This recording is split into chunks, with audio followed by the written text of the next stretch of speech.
Welcome back to our TIS for Tuesday. This week is going to be part 2 of our rotational series in terms of strength training. The 3 planes of human motion, right? We went over sagittal plane, frontal plane, and then our transverse plane, which was a rotational plane, which is what we're covering in the past couple weeks. All right, so one thing I wanted to cover is what is the rotational plane and what is it training? It's training what we call the Serape Effect. We have to get away from the fact that muscles, not all muscles are created equal. So striations of muscles are not always vertical like that, and they're not always horizontal like that. Okay, rather a lot of the musculature, especially in the core, is going to be rotational or diagonal or even wrapping around the body like that. So again, here, if you look at my awesome artistic rendition of the body, okay, we got the torso, hips, and legs here. If we're talking about the Serape Effect in the core, it's going to look something like where it comes around the shoulder blades, wraps around the obliques, goes behind the hips, and then comes back the opposite leg and attaches here. So this will be your adductors here, okay, coming around through your hip flexor, obliques, and then wrapping around your serratus anterior into the posterior where your rhomboids and traps are. Okay, so that would be the Serape Effect. What does it do? It does a bunch of things, but the main things in terms of what we do here is transmits force, okay, appropriately throughout the body, head to toe, and then also creates midline stability, all right, in posture. So if we're going to take something like our voodoo floss bands and kind of demonstrate what the Serape Effect would look like in the human body, it would look something like this. Okay, so it comes around. So this is, the band is representing the musculature, comes around in front of the body and wraps you like this, and then it will wrap you posteriorly, and then come back out in front, and then go around the hips. Okay, so it'll go all the way down into the toes, but you can see where my adductors will come in, they'll wrap around and attach in the medial side of the knee. So it'll cross in front, come back behind, come back through the hips, and then through the hips.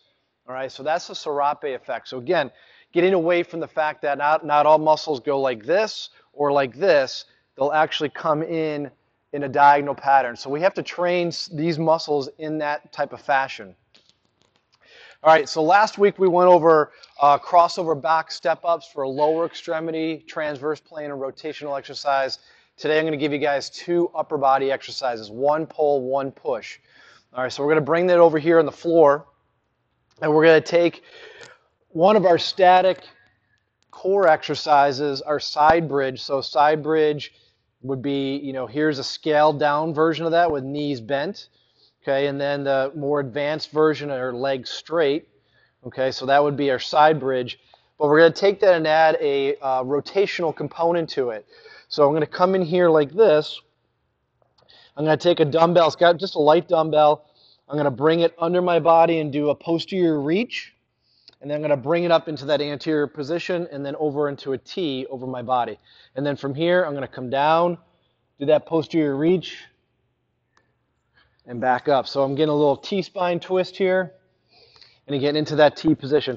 And then crank that up, make it a little more difficult. Again, you go leg straight, posterior reach, come up into that T position. Posterior reach, T position. Okay. All right. So that is a rotational pull. It also incorporates the core. Okay, rotational push can look something like this. Okay, I'm going to come around. So I got a band attached to a rig here. I'm going to come around. I'm going to wrap the band around the back. I'm going to get into a staggered stance position.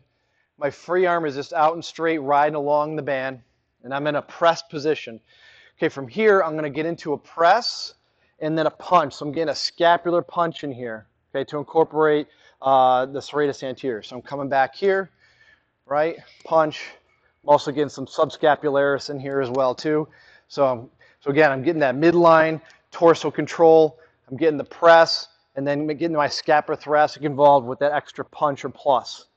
Okay, so press, punch, back. And you can see I'm getting that rotation in here. So I'm starting in this position here, but my torso, my hips, all right, and shoulders and head will turn with the band. So again, here, press, punch, return.